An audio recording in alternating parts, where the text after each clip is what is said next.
నిశితంగా గమనించండి. మీ కాళ్లకు ఇనుప సంకెళ్ళు లేవు. మీ చేతులకు బేడీలు లేవు.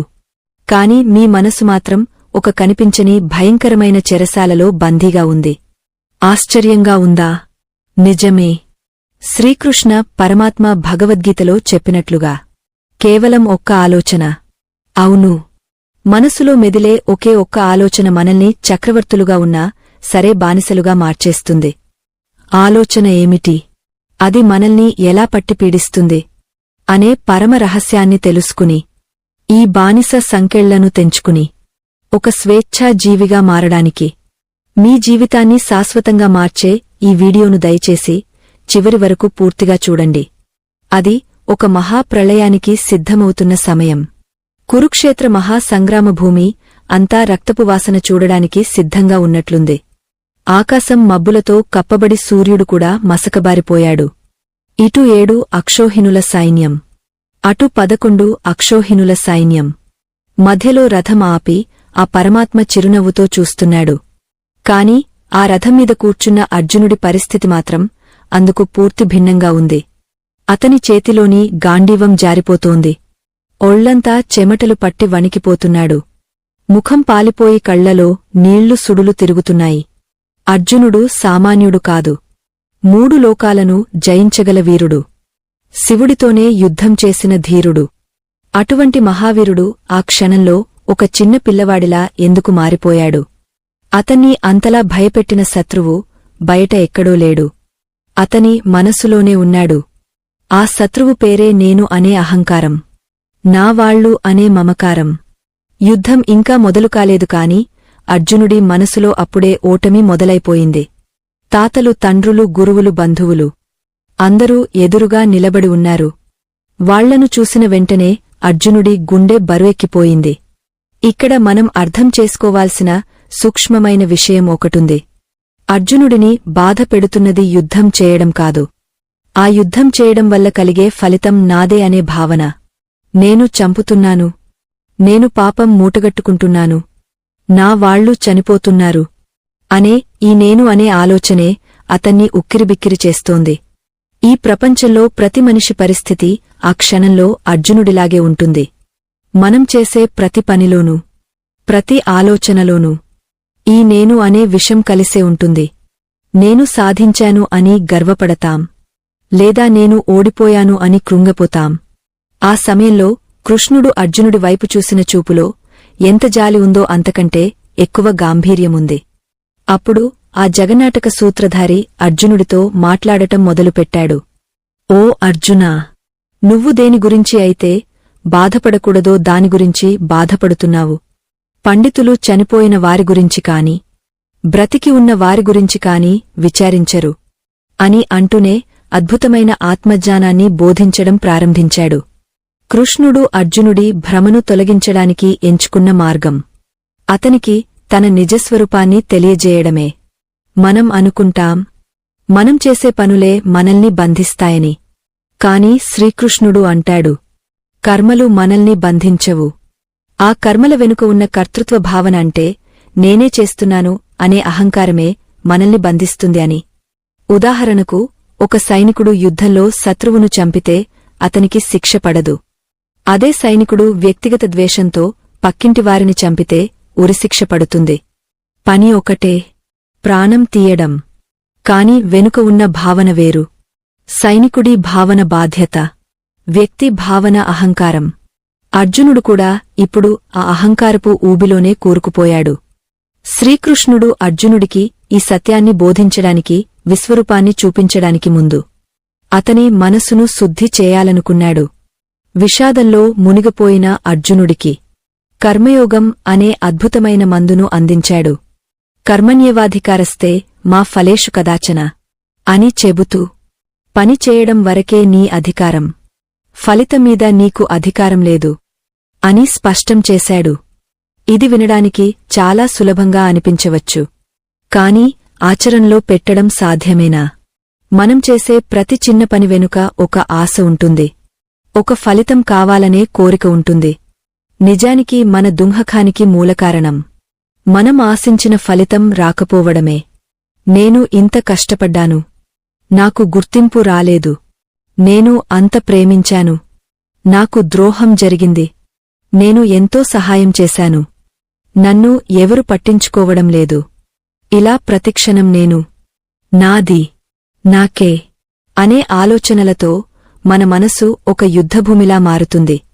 కురుక్షేత్రంలో అర్జునుడి చేతిలో ఆయుధాలు ఉన్నాయి. కాని మన చేతిలో ఆశలు అనే ఆయుధాలు ఉన్నాయి. అవి మనల్నే గాయపరుస్తున్నాయి. ఈ గాయాల నుండి బయటపడాలంటే కృష్ణుడు చెప్పిన ఆ రహస్య మార్గాన్ని మనం అర్థం చేసుకోవాలి. ఆ పరమాత్మ అర్జునుడికి చెప్పిన మాటల అంతరార్థం ఏమిటంటే, నువ్వు కేవలం ఒక నిమిత్తమాత్రుడివి. జరిగేదంతా ఒక బృహత్తర ప్రణాళికలో భాగం. ఆ ప్రణాళికను అర్థం చేసుకోకుండా అంతా నేనే నడిపిస్తున్నాను అనుకోవడం అవివేకం. నదిలో కొట్టుకుపోయే ఎండు ఆకు, నేనే ఈ నదిని ఈదుతున్నాను అని అనుకుంటే ఎంత హాస్యాస్పదంగా ఉంటుందో.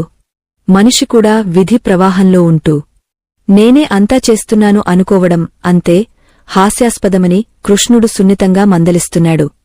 కాని ఆ మందలింపులో ఒక తల్లి ప్రేమ ఉంది. ఒక గురువు బాధ్యత ఉంది. అర్జునుడిలో ఉన్న ఆ మమకారాన్ని ఛేదించడానికి కృష్ణుడు ఆత్మతత్వాన్ని గురించి చెప్పడం మొదలుపెట్టాడు. ఆత్మను ఆయుధాలు ఛేదించలేవు. అగ్ని దహించలేదు. నీరు తడపలేదు. గాలి ఆర్పలేదు అని చెబుతూ, నువ్వు చంపుతున్నది శరీరాలను మాత్రమే, ఆత్మలను కాదు అనే పరమ సత్యాన్ని బోధించాడు. అంటే మన జీవితంలో కూడా మనం దేనినైతే కోల్పోతామని భయపడుతున్నామో అది నిజానికి మనది కాదు. ఏది మనది కాదో దానికోసం ఏడవడంలో అర్థం లేదని గీతాచార్యుడు హెచ్చరిస్తున్నాడు. కాని అర్జునుడి మనసు ఇంకా కుదుటపడలేదు. సందేహాల మేఘాలు ఇంకా ఆవరిస్తూనే ఉన్నాయి. అర్జునుడి కళ్లలో ఇంకా సందిగ్ధత అలాగే ఉంది. కృష్ణుడు చెప్పిన ఆత్మజ్ఞానం వినడానికి అద్భుతంగా ఉన్నా ఆచరణలో ఎలా పెట్టాలో అతనికి అర్థం కావడం లేదు. అప్పుడు అర్జునుడు కృష్ణుడిని ఒక సూటి ప్రశ్న అడిగాడు. కృష్ణ, ఒకవేళ కర్మ కంటే జ్ఞానమే గొప్పదైతే నన్ను ఈ ఘోరమైన యుద్ధకర్మలో ఎందుకు నియోగస్తున్నావు? నీ వ్యాఖ్యానాలతో నా బుద్ధిని ఎందుకు గందరగోళానికి గురిచేస్తున్నావు? దయచేసి నాకు ఏదో ఒక మార్గాన్ని స్పష్టంగా చెప్పు అని ప్రాధేయపడ్డాడు. అర్జునుడి ప్రశ్నలో సామాన్య మానవులందరి ఆవేదన ఉంది. మనకు కూడా చాలాసార్లు అనిపిస్తుంది, పూజలు ధ్యానాలు చేసుకుంటూ కూర్చుంటే సరిపోతుంది కదా, ఈ ఉద్యోగపు గొడవలు, ఈ సంసార బాదరబందీలు మనకెందుకు అని. కాని కృష్ణుడు నవ్వి ఊరుకోలేదు. సృష్టిలోని పరమరహస్యాన్ని విడమరిచి చెప్పాడు.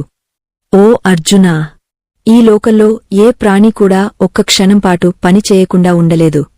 నిద్రపోతున్నా సరే మనసులో కలలు కంటూనే ఉంటావు. శ్వాస తీసుకుంటూనే ఉంటావు.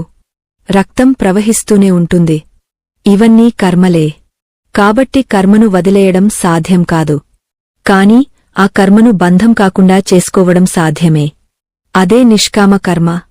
అంటే ఫలితంమీద ఆశ లేకుండా బాధ్యతగా పనిచేయడం. ఎప్పుడైతే నువ్వు పనిని పూజలా భావిస్తావో అప్పుడు అది నిన్ను బంధించదు. ఒక తల్లి తన బిడ్డకు సేవ చేసినప్పుడు ప్రతిఫలంగా ఆ బిడ్డ తనకేమి ఇస్తాడు అని ఆలోచించదు. ఆ సేవలోనే ఆమెకు తృప్తి ఉంటుంది. అదే నిజమైన కర్మయోగం.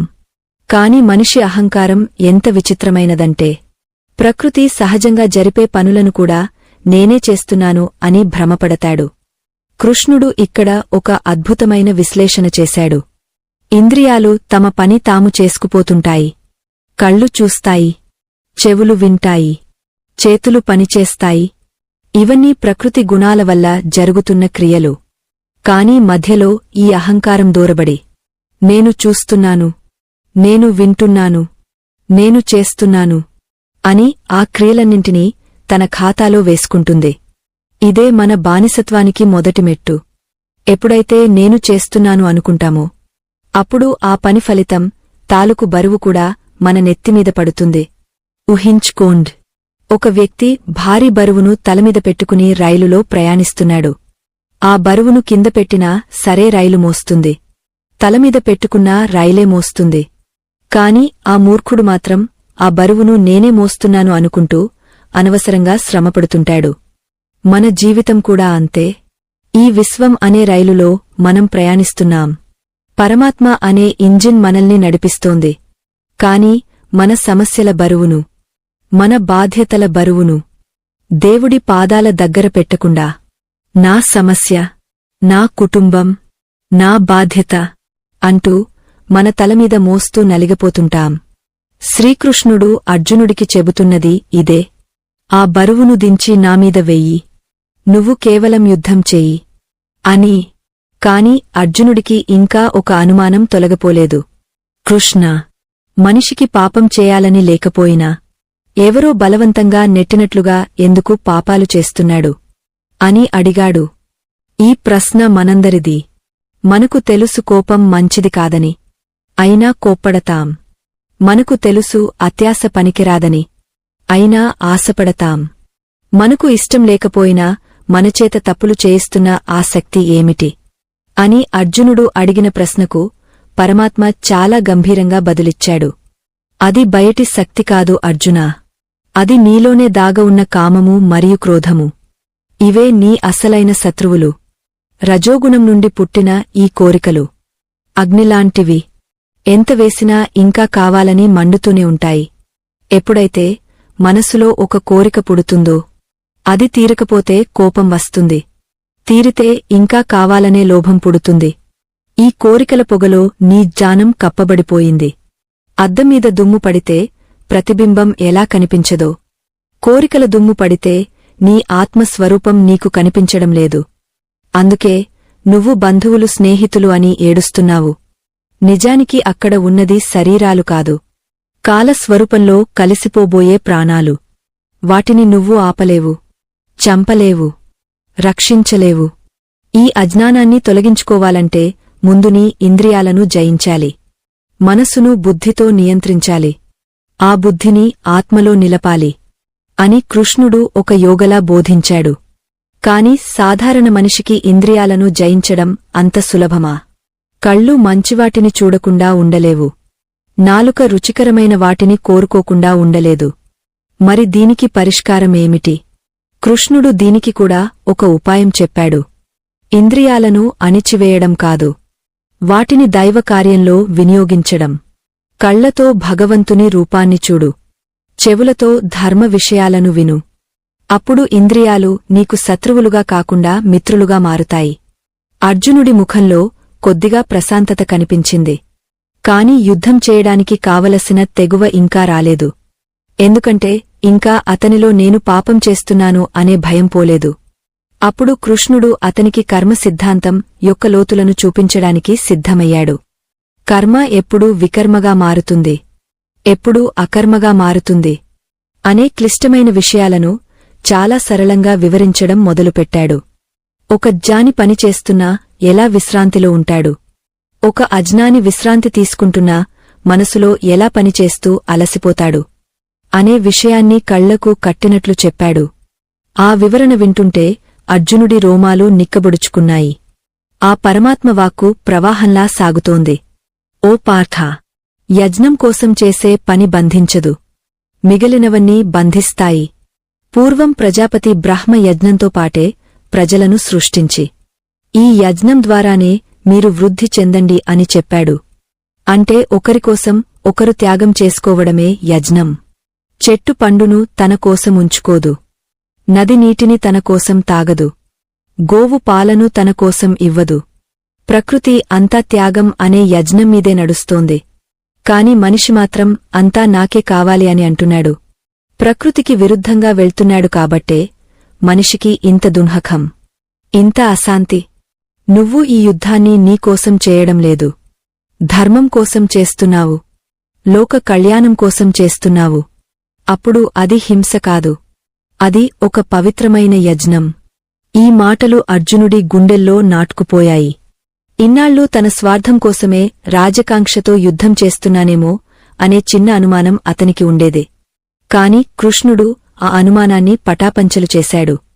ఇది నీకోసం కాదు, ఇది ధర్మం కోసం అనే మాట అతనికి కొండంత బలాన్ని ఇచ్చింది.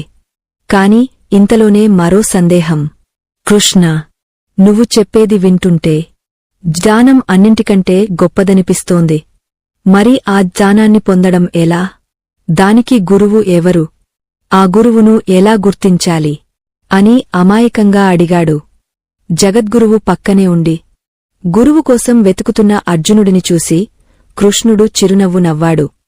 ఆ పరమాత్మ మందహాసం చేస్తూ అర్జునుడి వైపు చూశాడు.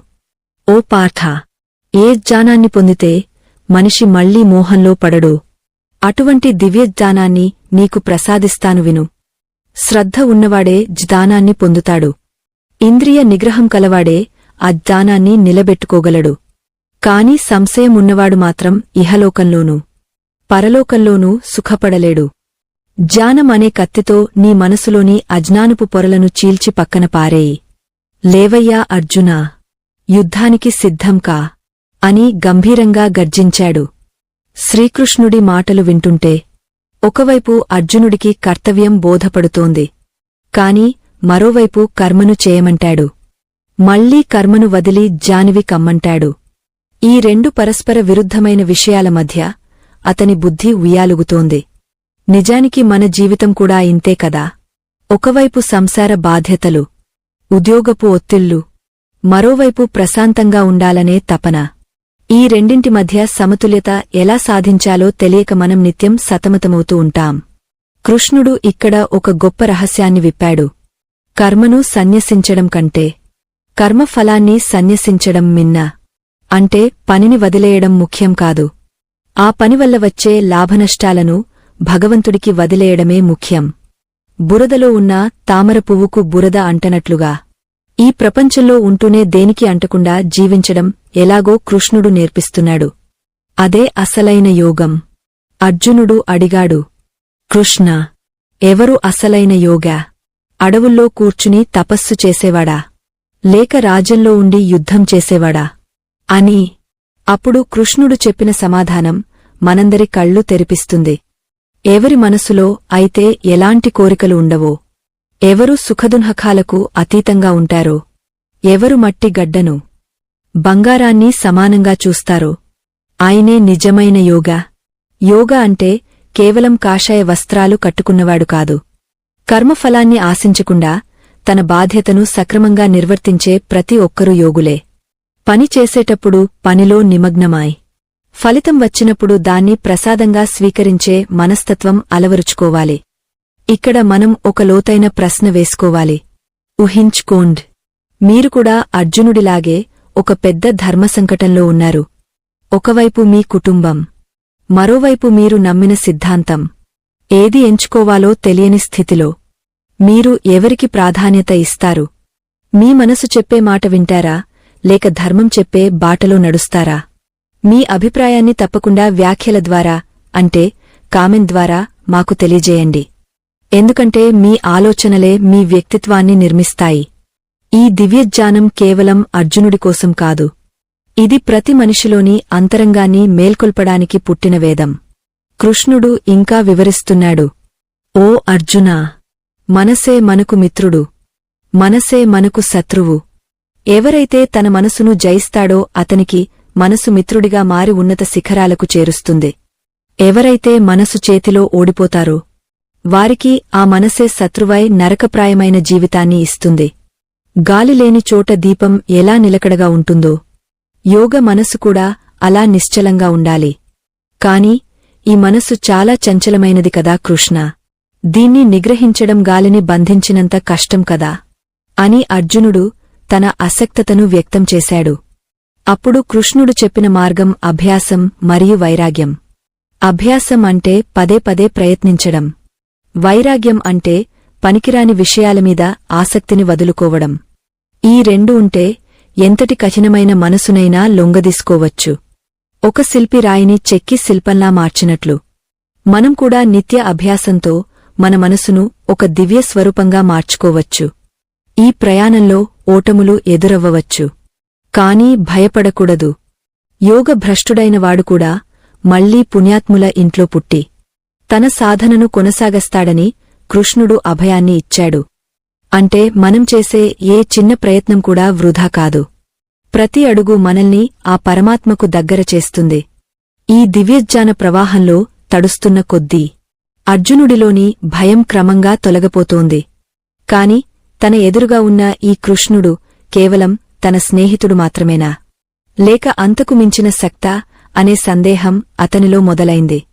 కృష్ణుడు తన దివ్య విభూతులను వివరించడం ప్రారంభించాడు.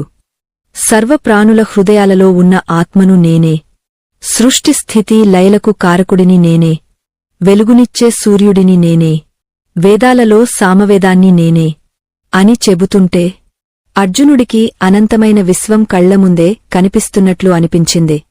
ఈ సృష్టిలో ఏది చూసినా అది భగవంతుడి స్వరూపమే అని తెలిసాక ఇక శత్రువు ఎక్కడ ఉంటాడు, మిత్రుడు ఎక్కడ ఉంటాడు?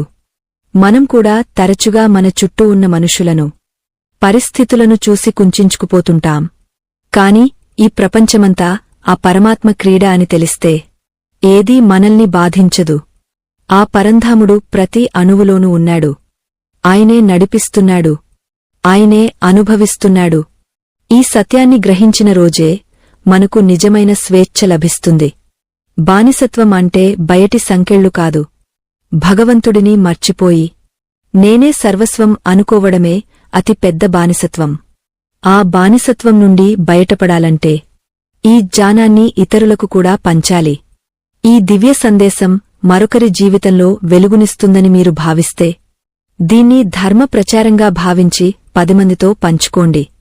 శ్రీకృష్ణుడి ముఖారవిందం నుండి జాలువారుతున్న అమృత వాక్కులు వింటుంటే అర్జునుడికి ఒక కొత్త లోకం కనిపిస్తోంది. కృష్ణుడు తన విభూతులను వివరిస్తూ, ఓ పార్థ, రుద్రులలో నేను శంకరుడిని, పర్వతాలలో మేరు పర్వతాన్ని, జలరాశులలో సముద్రాన్ని అని చెబుతుంటే అర్జునుడి మనసు అనంతమైన శక్తిని ఊహించుకోవడానికే భయపడుతోంది. మనం కూడా రోజూ ఎన్నో అద్భుతాలను చూస్తుంటాం. ఉదయించే సూర్యుడు, కురిసేవాన, వికసించే పువ్వు, ఇవన్నీ దైవ సంకల్పం అని తెలిసినా మన అహంకారం మాత్రం ఇవన్నీ సహజంగా జరుగుతున్నాయని అనుకుంటుంది. కాని ఆ సహజత్వం వెనుక ఉన్న ఒకే ఒక్క శక్తి, ఆ పరమాత్మ.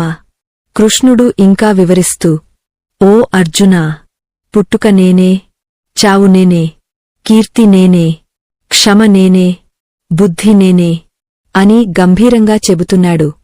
అంటే ఈ ప్రపంచంలో మనం దేనినైతే గొప్పగా చూస్తామో అదంతా ఆ దేవుడి ప్రకాశంలో ఒక చిన్న అంశమాత్రమే. ఇక్కడ అర్జునుడికి ఒక పెద్ద ధర్మసంకటం ఎదురైంది. తన ఎదురుగా ఉన్న తన స్నేహితుడు, తన బావమరిది, తన రథసారథి ఇంతటి విశ్వరూపుడా, ఇది ఎలా సాధ్యం అని ఆలోచిస్తున్నాడు. మీరు ఒకవేళ అర్జునుడి స్థానంలో ఉండి మీ పక్కనే ఉన్న మనిషి సర్వసృష్టికి మూలమని తెలిస్తే మీరు ఎలా స్పందిస్తారు? మీ అభిప్రాయాన్ని తప్పకుండా కామెంట్ ద్వారా తెలియజేయండి. అర్జునుడిలో భక్తి పెరిగింది. కాని ఆ భక్తితో పాటు ఒక వింతైన ఆవేదన మొదలైంది. కృష్ణ, నువ్వు చెప్పిన నీ దివ్య విభూతులను విన్నాను. కాని ఆ రూపాన్ని కళ్ళారా చూడాలని ఉంది. నీ అక్షయమైన ఆ విశ్వరూపాన్ని నాకు చూపించవా అని వేడుకున్నాడు.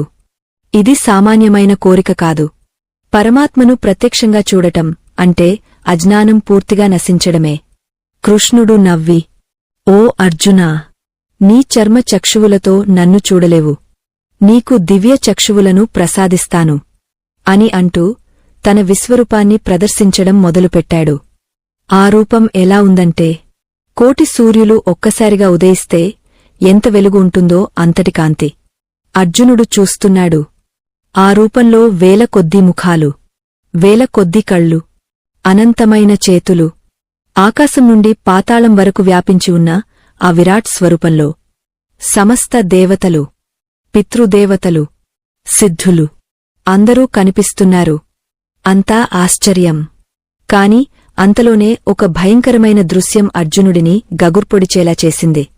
ఆ పరమాత్మ యొక్క ప్రజ్వలితమైన ముఖాలలో కురుక్షేత్ర రణరంగంలో ఉన్న వీరులందరూ, భీష్ముడు, ద్రోణుడు, కర్ణుడు అందరూ మిడతల్లాగా ఆ అగ్నిలో పడి నశించిపోతున్నారు.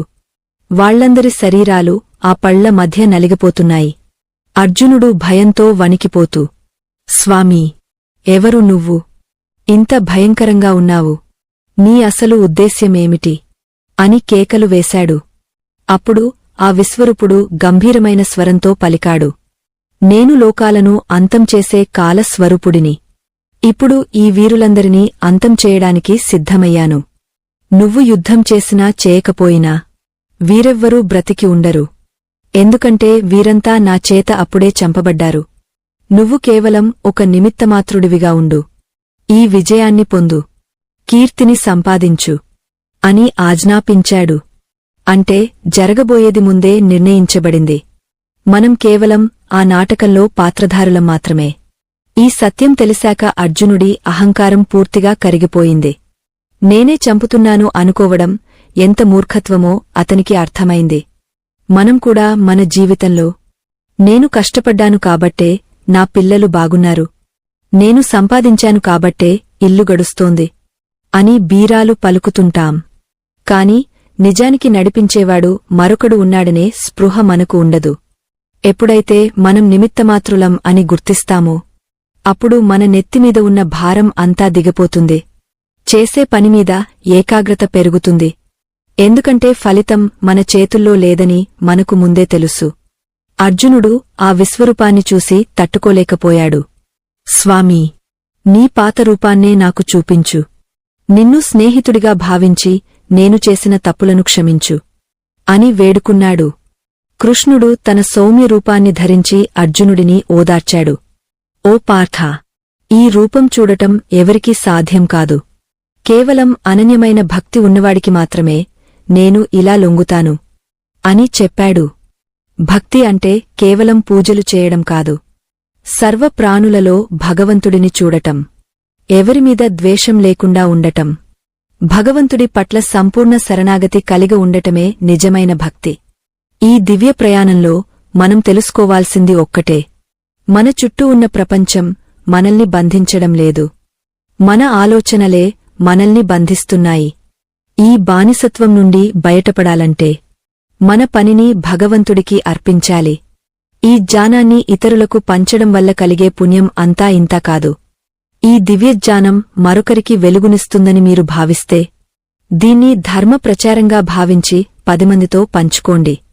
ఎందుకంటే ధర్మం కోసం చేసే ఏ చిన్న ప్రయత్నమైనా అది మనల్ని ఆ పరమాత్మకు దగ్గర చేస్తుంది. అర్జునుడు ఇప్పుడు యుద్ధానికి సిద్ధమయ్యాడు. కాని ఇంకా కొన్ని రహస్యాలు మిగలే ఉన్నాయి. ఆ పరమాత్మ సౌమ్య రూపం చూసిన తర్వాత అర్జునుడి మనసులోని అలజడి తగ్గింది. కాని భక్తిమార్గం గొప్పదా లేక నిరాకార దైవాన్ని ఆరాధించడం గొప్పదా అనే చిన్న సందేహం కలిగింది. దానికి కృష్ణుడు సమాధానమిస్తూ, ఎవరైతే నాపై మనసు నిలిపి నిరంతరం శ్రద్ధతో నన్ను అర్చిస్తారో వారే నాకు అత్యంత ఇష్టులైన యోగులు అని స్పష్టం చేశాడు. మనకు కూడా దైవ ప్రార్థనలో ఎన్నో పద్ధతులు కనిపిస్తాయి. కొందరు విగ్రహాలను పూజిస్తారు, కొందరు ధ్యానం చేస్తారు. కాని అసలైన భక్తి అంటే చేసే ప్రతి పనిలోనూ ఆ దైవత్వముందని గుర్తించడమే. మనసును ఆ పరమాత్మకు అప్పగించినవాడు ఏ పని చేసినా అది పవిత్రమైపోతుంది. కృష్ణుడు భక్తుల లక్షణాలను వివరిస్తూ, ఎవరూ తనను చూసి భయపడకూడదు, తాను ఎవరిని చూసి భయపడకూడదు, అటువంటివాడు నాకు ప్రియమైనవాడు అని చెప్పాడు. అంటే మన జీవితంలో ఎదురయ్యే మనుషులు లేదా పరిస్థితులను చూసి మనం వణికిపోతున్నామంటే మనకు భగవంతుడిమీద ఇంకా సంపూర్ణ విశ్వాసం కలగలేదని అర్థం. ఈ లోకంలో జరిగే ప్రతిదీ ఒక క్రమ పద్ధతిలో జరుగుతోందని నమ్మినవాడికి భయం అనేది ఉండదు. హర్షం, అసూయ, భయం, ఆందోళనల నుండి విముక్తుడైనవాడే అసలైన భక్తుడు. భక్తి అంటే కన్నీళ్లు కార్చడం కాదు, మనసును స్థిరంగా ఉంచుకోవడం. ఇక్కడ ఒక ముఖ్యమైన విషయాన్ని మీరు గమనించాలి. ఈ పవిత్రమైన సనాతన ధర్మం మనకు నేర్పిన జీవన విలువలనే శ్రీకృష్ణ పరమాత్మ బోధిస్తున్నాడు. ఇటువంటి దివ్యజ్ఞానాన్ని, మన పూర్వీకులు అందించిన అమూల్యమైన సంపదను కాపాడుకోవడం మనందరి బాధ్యత. మన సనాతన ధర్మ రక్షణ కోసం, ఈ విజ్ఞానాన్ని భవిష్యత్తు తరాలకు అందించడం కోసం మా బృందం ఎంతో శ్రమపడుతోంది. ఈ ధర్మ ప్రచారంలో మీరు కూడా భాగస్వాములు కావాలని మా హృదయపూర్వక విన్నపం. మీ మొబైల్తో స్క్రీన్ మీద కనిపిస్తున్న ఆ స్కానర్ని స్కాన్ చేసి మీ శక్తి కొలది తోడ్పాటును అందించి ధర్మాన్ని రక్షించండి. మీ చిన్న సహాయం కూడా ఈ ధర్మ ప్రయాణంలో పెద్ద వెలుగునిస్తుంది. కృష్ణుడు తన బోధనలను కొనసాగస్తూ క్షేత్రము మరియు క్షేత్రజ్ఞుడు గురించి వివరించడం మొదలుపెట్టాడు. ఈ శరీరం ఒక క్షేత్రం అంటే ఒక పొలం వంటిది. దీంట్లో మనం ఏ ఆలోచనలు అనే విత్తనాలు వేస్తామో అవే ఫలితాలుగా వస్తాయి. ఈ శరీరంలో ఉండి అంతా గమనిస్తున్న ఆత్మను క్షేత్రజ్ఞుడు అంటారు. మనం తరచుగా మనల్ని మనం ఈ శరీరం అనుకుని పొరబడతాం. ఈ చేతులు నావి, ఈ అందం నాది, ఈ శక్తి నాది అనుకుంటాం. కాని ఇవన్నీ మట్టిలో కలిసిపోయేవే. నిజమైన మనం లోపల ఉన్న సాక్షిభూతమైన ఆత్మ మాత్రమే. ఈ తేడాను ఎవరైతే గ్రహిస్తారో వారు మృత్యువును చూసికూడా భయపడరు. ప్రకృతికి 3 గుణాలు ఉన్నాయి: సత్వగుణం, రజోగుణం, తమోగుణం. సత్వగుణం మనిషిని జ్ఞానం వైపు, ప్రశాంతత వైపు నడిపిస్తుంది. రజోగుణం మనిషిని కోరికల వైపు, పరుగులు తీసే పనుల వైపు ఉసిగొల్పుతుంది. తమోగుణం మనిషిని బద్ధకం, నిద్ర, అజ్ఞానంలో ముంచేస్తుంది. మనమందరం ఈ 3 గుణాల ప్రభావంలోనే బ్రతుకుతుంటాం. కాని శ్రీకృష్ణుడు చెప్పిన అసలైన రహస్యం ఏమిటంటే, ఈ 3 గుణాలను కూడా జయించి గుణాతీతుడిగా మారాలి. అంటే ఏ గుణానికి మనం బానిస కాకూడదు. అప్పుడే మనకు పరమాత్మతో అనుసంధానం ఏర్పడుతుంది. అర్జునుడు ఇప్పుడు చాలా నిశ్శబ్దంగా వింటున్నాడు. అతని మనసు ఒక స్వచ్ఛమైన అద్దంలా మారుతోంది. కృష్ణుడు సంసార వృక్షం గురించి ఒక అద్భుతమైన ఉదాహరణ చెప్పాడు. ఈ సంసార వృక్షానికి వేర్లు పైన ఉన్నాయి, కొమ్మలు కిందకు ఉన్నాయి. దీనిని ఛేదించాలంటే జ్ఞానం అనే గొడ్డలి కావాలి. మనకు ఈ ప్రపంచమీద ఉన్న మోహం అనే బంధమే ఆ వృక్షం. ఆ బంధాన్ని తెంచుకుని భగవంతుడిని శరణు వేడితే మళ్లీ పుట్టాల్సిన అవసరం లేని పరమపదాన్ని చేరుకుంటాం. సూర్యుడు, చంద్రుడు, అగ్ని ప్రకాశించేది కూడా ఆ పరమాత్మ కాంతి వల్లనే. ఆ కాంతి మన హృదయంలో కూడా ఉంది. మనం తరచుగా బయటి ప్రపంచంలో వెలుగు కోసం వెతుకుతుంటాం. కాని అసలైన వెలుగు మన లోపలే ఉంది. ఆ వెలుగును చూడకుండా మనల్ని ఆపుతున్నది మన అహంకారం మరియు మమకారం. నేను, నాది అనే ఈ రెండే మన బానిసత్వానికి మూలస్తంభాలు. ఈ స్తంభాలను కూల్చాలంటే కృష్ణుడు చెప్పినట్లుగా ఫలితమీద ఆశను వదులుకుని పని చేయాలి. మనం ఒక పని చేసేటప్పుడు అది పరమాత్మకు చేస్తున్న కైంకర్యం అని భావిస్తే ఆ పనిలో అహంకారముండదు. అహంకారం లేని చోట బానిసత్వముండదు. అక్కడ కేవలం స్వేచ్ఛ మాత్రమే ఉంటుంది. అర్జునుడు ఇప్పుడు ఆ స్వేచ్ఛ వైపు అడుగులు వేస్తున్నాడు. శ్రీకృష్ణ పరమాత్మ బోధనలు ఇప్పుడు ఒక కీలక ఘట్టానికి చేరుకున్నాయి. ఆయన దైవీ గుణాలకు మరియు అసురీ గుణాలకు మధ్య ఉన్న వ్యత్యాసాన్ని వివరిస్తున్నారు. ఓ పార్థ, నిర్భయత్వం, మనశ్శుద్ధి, దానం, ఇంద్రియ నిగ్రహం, అహింస, సత్యం ఇవన్నీ దైవగుణాలు కలిగిన వారికి ఉంటాయి. ఇవి మనిషిని మోక్షం వైపు నడిపిస్తాయి. కాని అహంకారం, గర్వం, క్రోధం, కఠినత్వం మరియు అజ్ఞానం ఇవి అసుర గుణాలు. ఇవి మనిషిని బానిసత్వంలోకి, అధోగతిలోకి నెట్టేస్తాయి. మనకు మనమే ఒక ప్రశ్న వేసుకోవాలి. మనలో ఏ గుణాలు ఎక్కువగా ఉన్నాయి? మనం దైవత్వం వైపు వెళ్తున్నామా లేక బానిసత్వం వైపు వెళ్తున్నామా?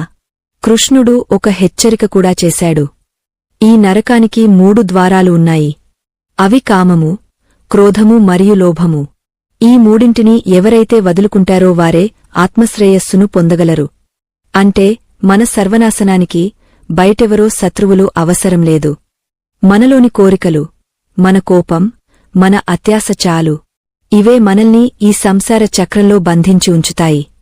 అర్జునుడికి ఇప్పుడు అర్థమవుతోంది. తను యుద్ధం చేయనని చెప్పడం వెనుక ఉన్నది జాలి కాదు. అది ఒక రకమైన అజ్ఞానం మరియు మోహం మాత్రమే అని. అప్పుడు అర్జునుడు మరొక ప్రశ్న అడిగాడు. కృష్ణ, శాస్త్ర విధులను వదిలేసి కేవలం శ్రద్ధతో పూజించేవారి పరిస్థితి ఏమిటి? వారిది ఏ గుణం అవుతుంది? అని అడిగాడు. దానికి కృష్ణుడు శ్రద్ధ గురించి వివరించాడు. మనిషి ఏది నమ్మితే అదే అవుతాడు.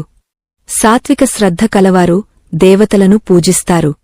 రాజసిక శ్రద్ధ కలవారు యక్షులను, రాక్షసులను పూజిస్తారు. తామసిక శ్రద్ధ కలవారు భూతప్రేతాలను పూజిస్తారు. మనం తినే ఆహారం కూడా మన గుణాలను నిర్ణయిస్తుంది.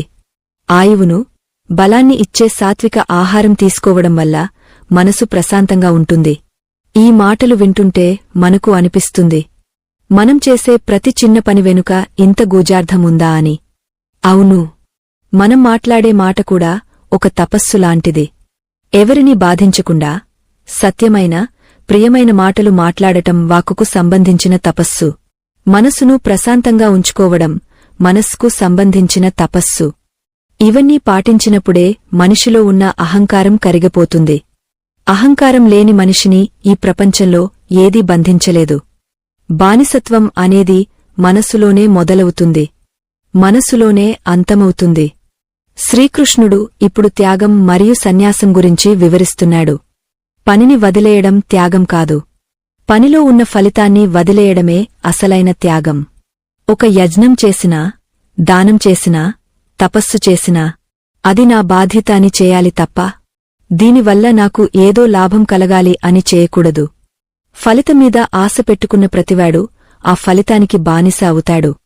ఫలితం ఆశించనివాడు రాజే అవుతాడు. ఎందుకంటే అతనికి కోల్పోయేది ఏమీ లేదు, పొందేది ఏమీ లేదు. అతను చేసే ప్రతి పని భగవంతుడికి అర్పితమవుతుంది. ఈ జ్ఞాన ప్రవాహంలో మునిగి తేలుతున్న అర్జునుడికి క్రమంగా తన కర్తవ్యం పట్ల స్పష్టత వస్తోంది. కాని ఆఖరి రహస్యమేమిటి? మనసులోని ఆ ఒక్క ఆలోచన మనల్ని ఎలా బానిసలను చేస్తుంది, దాన్ని ఎలా జయించాలి అనే ముగింపు దశకు ఈ బోధన చేరుకుంటోంది. కృష్ణుడు చెప్పిన ప్రతి మాట ఒక ఆయుధంలా మారి అర్జునుడిలోని అజ్ఞానాన్ని ఛేదిస్తోంది. మనం కూడా మన జీవితంలో ఎదురయ్యే సమస్యలను ఒక సాక్షిగా చూడటం నేర్చుకోవాలి. అప్పుడే మనం ఆ సమస్యల నుండి విముక్తి పొందగలం. శ్రీకృష్ణ పరమాత్మ బోధన ఇప్పుడు శిఖరాగ్రానికి చేరుకుంది. అర్జునుడి మనసులోని సంశయాల మేధాలన్నీ ఒక్కొక్కటిగా విడిపోతున్నాయి. ఆ పరంధాముడు ఇప్పుడు కర్మ, జ్ఞాన, భక్తి యోగాల సారాన్ని ఒక్కచోట చేర్చి మోక్ష సన్యాస యోగాన్ని వివరిస్తున్నాడు. ఓ అర్జునా, బుద్ధిని నిర్మలంగా ఉంచుకుని ధైర్యంతో మనసును నిగ్రహించి శబ్ద విచారాది విషయాలను వదిలివేసినవాడే బ్రహ్మభావానికి అర్హుడు. అంటే ఈ ప్రపంచంలో ఉంటూనే దేనికి లొంగకుండా ఉండటమే పరమరహస్యం. బానిసత్వం అనేది బయటి వ్యక్తుల వల్ల రాదు, అది మనలోని రాగద్వేషాల వల్ల వస్తుంది.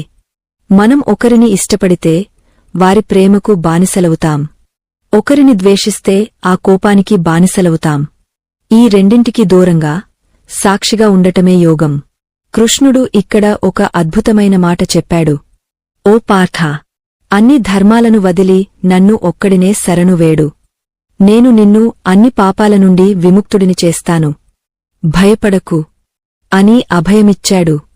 ఈ శరణాగతి అనే మాటే అర్జునుడి గుండెల్లోని భారాన్ని పూర్తిగా దించివేసింది. అంతా ఆయనే అయినప్పుడు, చేసేవాడు ఆయనే అయినప్పుడు ఇక భయపడటానికి ఏముంది? జ్ఞానయోగం గురించి వివరిస్తూ, ఎవరైతే ఈ పవిత్రమైన గీతా సంవాదాన్ని భక్తితో చదువుతారో వారు నన్ను జ్ఞాన యజ్ఞం ద్వారా పూజించినట్లే అవుతుందని కృష్ణుడు సెలవిచ్చాడు.